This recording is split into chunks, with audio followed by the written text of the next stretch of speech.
Today on our show, we're going to talk about Iron Fist. Iron Fist. You know the Iron Fist, right? We're going to talk about Iron Fist on Fat Man on Batman on Iron Fist.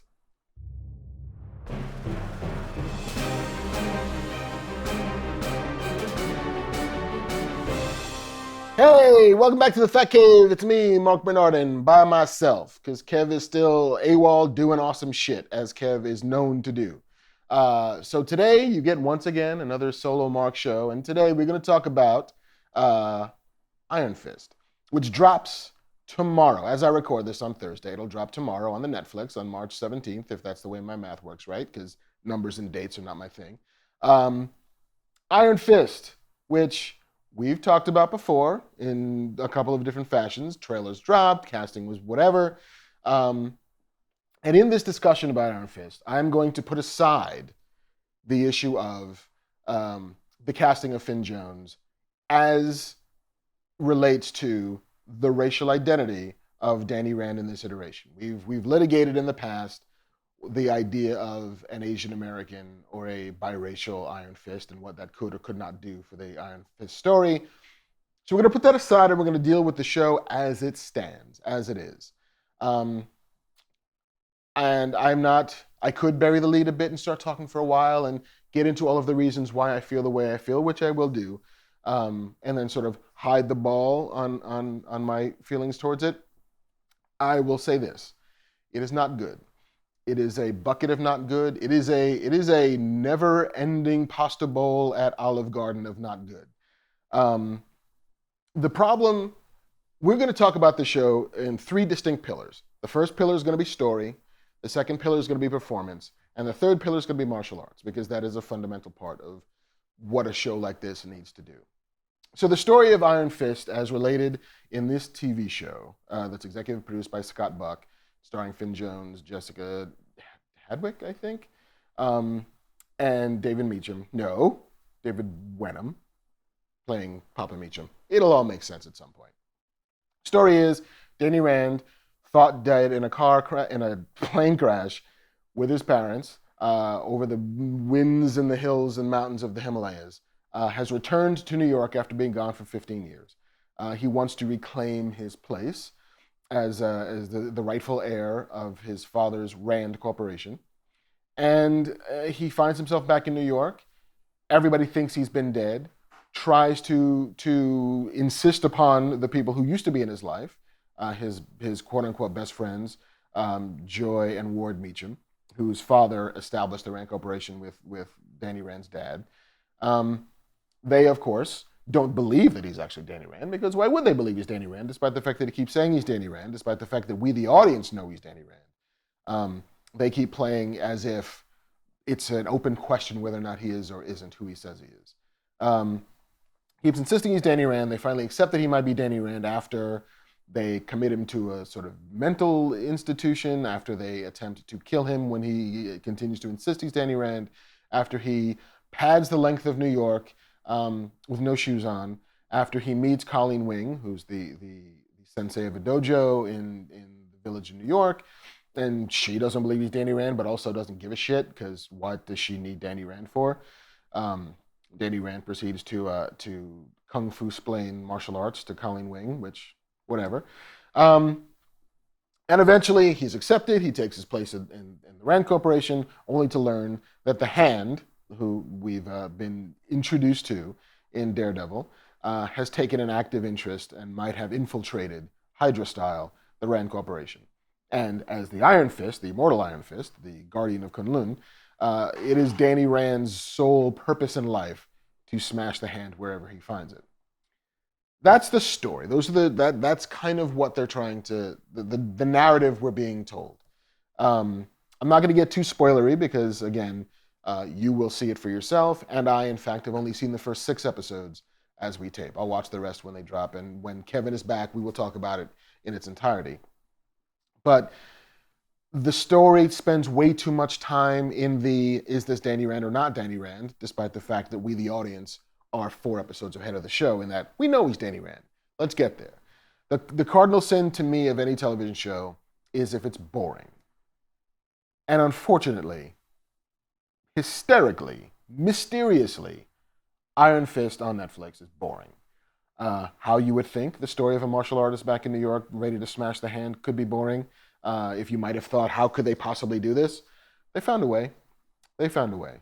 Um, it spends, like I said, way too much time in that open question. Um, it spends a lot of time in boardroom scenes with Danny Rand not present. And we're supposed to care what happens in boardrooms at the Rand Corporation when our hero's not there. It spends lots of time with Danny Rand sneaking up on people trying to explain that he's Danny Rand, um, and not offering any actual workable evidence to his identity, even though, again, the viewer knows he is. Um, it seems as if he goes about whatever he wants in the worst way possible. And it's also a question that the show never actually resolves, why Danny Rand came back to New York. Again, only seen 6 episodes, hoping they solve this or answer this question in the back 7. But I don't know why Danny Rand is back in New York. I don't know why Danny Rand wants to be at the head of the Rand Corporation. Why not just either stay in Kunlun or go back to the world and walk the world like Kung Fu? Why not fight crime in New York, as eventually he will do? But he is hell-bent on being the head of the Rand Corporation for reasons that the show never makes clear. And if I don't know what my hero wants, and I don't understand what the obstacles to him getting it are, then I have a problem investing in what happens in the show. That at its core is sort of the cardinal sin of this iteration of Iron Fist. So let's move on to performance. Finn Jones is a handsome enough guy. He does blonde very well.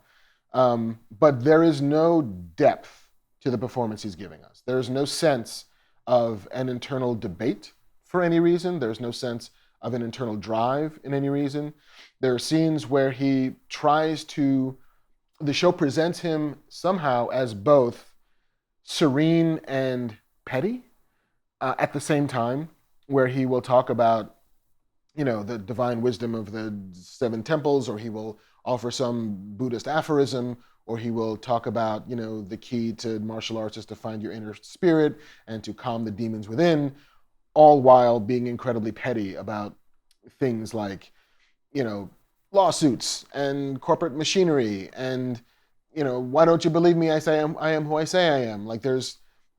And those two things don't mesh well together. It's as if they're expecting us to buy sort of hollow as holy. And that doesn't come across in the show. There are just moments where, the humor, such as it is, that's supposed to happen in the show, doesn't come across.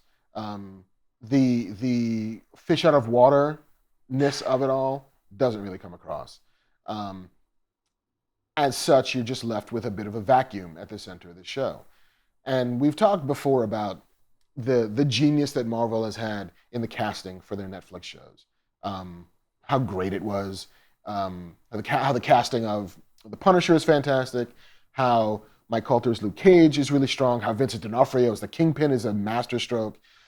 How all of those shows have a texture and a deftness to both reinterpreting and presenting these Marvel characters in ways that are both surprising and familiar, which is a nifty trick to have to do. But it feels like here, too much of it feels too on the nose. Like the guy who's playing Ward Meacham, who absolutely hates Danny Rand the minute he shows up, just feels like a sort of mustache twirling trust fund baby, where his father, played by David Wenham from Lord of the Rings, just feels ambiently evil without any actual direction towards it. So you don't know how to feel about him. I have my issues with the Luke Cage show. I feel like it tries to do much more than it actually does, but that the effort is part of what makes it worthwhile. But where they excelled was the casting of everybody around Mike Coulter, like Mahershala Ali, Alfre Woodard, the entire cast that works in that show to envelop Mike Coulter is fantastic. That such thing doesn't exist here. With the exception of, you get Rosario Dawson again as Claire Temple. You get Carrie Ann Moss again as, Lawyer Trinity. And the actress playing Colleen Wing is actually pretty smart and strong, even though the character is woefully underwritten.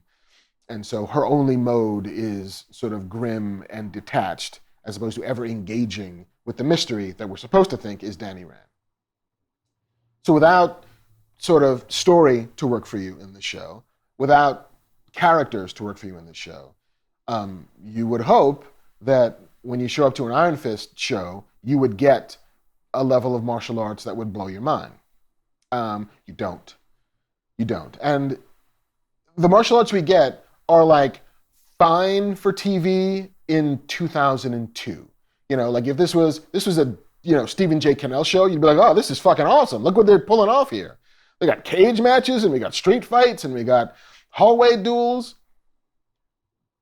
But the fact that we've seen all of that stuff done before so much better, the fact that the hallway fight in Daredevil is great, despite the fact that the prison fight in Daredevil Season 2 is great, despite the fact that Luke Cage ripping a car door off and barging into a tenement building is great, despite the fact that Into the Badlands manages every week to do amazing, legit martial arts, doesn't help Iron Fist. The fact that John Wick exists in any iteration does not help. Because the thing that makes martial arts work on screen is time. It's time and focus and intention. And you need the time to train your actors so that they can pretend to look like they're doing martial arts. I don't ever want to see a cutaway to a stuntman. And you can count the stuntman in Iron Fist. You can count, oh yeah, that's not him. That's not him. That's a dude in a blonde wig. And you can see it. You can see when it happens. And that's the problem. I mean, martial arts, when it sells, when it's convincing, it is you lock a camera down, you show me the martial art. You cut, and when you cut, it's for emotional effect. It's to show me somebody getting hit for real. It's to show me your character making a choice. It's to show me the repercussions of the actions on screen, as opposed to hiding the action that your actors can't pull off. And it varies to a certain degree in the show. I mean, the actress who plays Colleen Wing is actually pretty good at it, even though the camera doesn't trust her to be good at it, but you can tell she has some skill at this. But you don't have the excuse anymore. Like, take the time. Take your actors, train them for a couple of months. It's what they do with Into the Badlands. You put them in a warehouse for 8 weeks, and you teach them every fight until they know it blindfolded, until they know it so that we can buy it. I don't need to feel that Finn Jones is an actual martial artist. I need to feel that he's a decent enough mimic. I need to feel that he can do the dance, because this is dance ultimately. And I don't feel it, not for a second. Not for a second. And he never sells the, like, I'm just going to do fucking Tai Chi here and center myself. He never sells the, I'm angry, because his angry comes off as petulant. He never sells the, I'm resolved, because resolved comes off as distracted. And all of that plays into the martial arts of the show. And the martial arts is where this has to sing, especially if nothing else does. You know, like I've been going back and watching lots of old Star Trek, lots of old Twilight Zone, shows where you can absolutely tell that the special effects are not what they should be. The thing that the whiz-bang of the show doesn't function. But if the story is strong enough, you don't care. And if the story can't be strong enough, the whiz-bang has to be whizzy and bangy. And if none of those work, I have to give a shit about what happens to the characters in the middle of it. This is a trinity of the way genre TV has to work. And in this instance, there's no legs of these tripods that are holding up the weight of Iron Fist. Which is a shame, because there's so much opportunity on the table for a good Iron Fist show. It's a shame, maybe a necessary shame, that Marvel had their first real ding. You know, that even though I have my issues with Agents of S.H.I.E.L.D., it's a network show, it operates on those rules, and they've actually found their way to telling pretty good stories. But this is the fourth time Netflix has done this, and the first three are pretty good. The fact that they just, I don't know, like absent-mindedness, you know, lack of intention, lack of trust for the source material, and a lack of a desire to trust themselves to alter the source material has just sort of resulted in a show that is not much of anything besides there's colors on screen that are doing things, there's people who might be punching. You know, like, I don't want the Iron Fist to be losing fights. That's not what that's about. You know, like, and I get it. Like, there's got to be some upward trajectory for him. There needs to be boss fights where he gets, hurt and where he's got to power through the pain. But every fight shouldn't be a boss fight. Half the time, I should just be watching Iron Fist people. And I remember having this conversation with a friend about Pacific Rim, where if Gypsy Danger has a fucking laser sword, why doesn't the first thing that happens is Gypsy Danger pops a laser sword? Why not, if that's the weapon to end all weapons? You have to come up with a decent story reason for it to be a thing that gets deployed at the very tail end, besides, we need a cool thing to happen. I don't know why in this show we don't just see Iron Fist all the time. Why would you withhold the Iron Fist? Does it cost him something to use the Iron Fist? Does he spend energy that he can't use anymore to Iron Fist out? If not, then everything should be an Iron Fist. Open a fucking can of soda. Iron Fist, crack an egg. Iron Fist, brush your teeth. Iron Fist. Because why wouldn't you? If the solution to every problem is Iron Fist, then every problem should be fucking simple. But because they don't come up with that reason, I just keep waiting for Iron Fist. And every time he doesn't use it, I don't care. In summary, Iron Fist is a bit of a miss. And maybe it's an instructive miss. Maybe it's the knock to the apple cart that sets it right again. Maybe it's the realization that you can't actually do this on autopilot, that maybe you actually need to give real thought to every decision you're making on screen, because this show feels as if every time they were faced with a decision, they made the wrong one. And if not the wrong one, the lazy one. And TV is hard. It's supposed to be hard. It's supposed to be rigorous. You're supposed to rattle test every decision you make, every move you put on screen, every script choice, every narrative call you make should be checked and rechecked and shaken out and put through the ringer and like fired in a crucible to make sure that there's no other way you could have gone, or that you made a gut check because this felt like the right way. And if this is the case, then somebody felt the wrong way about these things and went with it anyway. I say all of this saying that maybe the back seven are fantastic. The last of the six that I saw, the last two were better than the first four. So maybe there's a trajectory towards great. But this is pulp storytelling. This is comic book storytelling. Even if you're executing it to the zenith of its level, it is still pulp. Pulp should move. Pulp should be breathless. Like we live in a, for better or worse, and whether you've seen them or not, we live in a post-Shonda Rhimes universe. We live in the universe where I should feel the wind of story in my hair every fucking time. And we shouldn't slow down. Why slow down? What do you get for slow down? What do you benefit by taking a pause to have a character hold a meeting about anything? Meetings have no place unless the meeting is, how do we destroy Galactus? All right, that's a decent meeting. All right, how do we stop a portal from opening up and destroying Manhattan? All right, maybe we stand around the Avengers table and have a couple of thoughts. But if the meeting is about, I don't know, should we release this drug, this medicine to the market? Not supernatural, not nefarious, but just like a medicine to the market at cost, or should we rank it up by 200% because the Rand company really wants the profits, but Danny Rand believes that kind of profit is sort of unholy and not in line with his Buddhist beliefs? Don't give a fuck. Don't want boardroom scenes. Don't want any of that shit. I don't need to see Danny Rand ever talk to his secretary. I just don't. I need to see the Iron Fist punching people through walls. If you give me more of that, we're good. We're good. And like I said, back seven could be phenomenal. I shouldn't have to wait 6 episodes to get to phenomenal. You should just deliver phenomenal unto me. And it's also a show that occasionally forgets that we've seen 3 other Marvel shows. So the mystery of what's the hand is not a mystery I give a shit about, because I know what the hand is. You know what the hand is. Claire Temple knows what the hand is. In fact, she knows what the hand is more than anybody else in the show. Why? Like, don't make the characters have to play catch up to stuff that I already know and have known for years at this point. Let's advance the story. Let's continue it. Let's push forward. Let's assume that you and I and everybody who's tuning in to watch Netflix the day it drops knows what the hand is. What's the next beat of that story? How does the hand impact Danny Rand's life? How does it complicate his relationships with people? How does it prevent him from being the Iron Fist?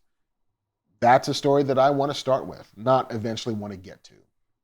And hey, maybe this is all just necessary in their minds. Maybe in order for us to get to the Defenders, of course, Danny Rand needs to be challenged. He needs to be broken so he can be put back together again. But that shouldn't be this sluggish. That shouldn't be this hollow. It should be way more evolving, way more involving. Like the Defenders shouldn't have to exist in a world where it feels like it's apologizing for the Iron Fist TV show. And if the last 7 are in any way reflective of the first 6, Defenders is going to have to earn a little bit back from us as viewers. And that is not a place you want to be in. So hey, you watched Iron Fist. Tell me I'm wrong. Tell me the various and sundry ways that I'm wrong. But remember, I am not in any way saying that the reasons why this show doesn't work is because Danny Rand isn't Asian or because Danny Rand isn't biracial. Even though I do in my heart of hearts think that's a better show. You get more drama. You have more places to go. You get different stories that I haven't seen before if you do that. And you still get to retain all the things that make Danny Rand great. I am saying that the show as written, if you had put a better white guy in there, it would have been more interesting. If you had even this average white guy do better stuff, it would have been interesting. Even if you had this average white guy in a piss poor story, but you spent 8 months doing the martial arts, that would have been better. But as such, it just sits there. And television in this day and age can't afford to just sit there. So like I said, when Kev's back, hopefully next week, we will talk about a lot of things. We will talk about Iron Fist again once we've seen all of it. We'll talk about Logan. We'll talk about The Matrix is getting rebooted again. We will cover all of the awesome. We will get down deep. But for now, it is just me talking about Iron Fist, lamenting the lack of Iron Fist and Iron Fist.